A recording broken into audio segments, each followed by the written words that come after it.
ఏమండోయ్, ఆదివారం వచ్చిందంటేనే ఫస్ట్ గుర్తొచ్చేది నాన్ వెజ్.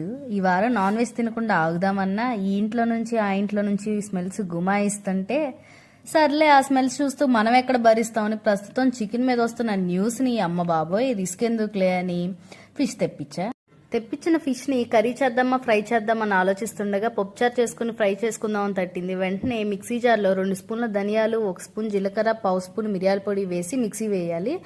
తర్వాత ఒక గిన్నెలో ఈ మిక్సీ పట్టిన పొడిని, దాంట్లోనే కారాన్ని, రుచికి సరిపడినంత ఉప్పు, 1 స్పూన్ అల్లం వెల్లుల్లి పేస్ట్ని, ఒక పెద్ద చెక్క నిమ్మరసాన్ని పిండి అందులోనే కొంచెం నూనె కూడా వేసుకొని బాగా కలుపుకోవాలి. మెత్తటి పేస్ట్ అయ్యేటట్టు కలుపుకొని తర్వాత ఈ కలుపుకున్న మిశ్రమాన్ని ఫిష్ పీసెస్కి బాగా మసాజ్ చేసుకోవాలి. పీసెస్ అన్నిటికీ నీట్గా మసాజ్ చేసుకొని ఇలా మసాజ్ చేసుకున్న చేప ముక్కల్ని ఒక 1 అవర్ పాటు ఫ్రిడ్జ్లో పెట్టుకోవాలి. తర్వాత బాండీలో షాలో ఫ్రైకి సరిపడిన ఆయిల్ వేసి ఫిష్ పీసెస్ని ఒక్కొక్కటిగా ప్లేస్ చేసుకోవాలి. ఇలా చేప ముక్కలన్నిటిని నూనెలో వేసిన తర్వాత మంటని మీడియం ఫ్లేమ్లో పెట్టి ఒక 5 నిమిషాలు వేగనివ్వాలి. 5 నిమిషాలు వేగిన తర్వాత నిదానంగా ముక్క విరిగిపోకుండా రెండో వైపు తిప్పుకోవాలి.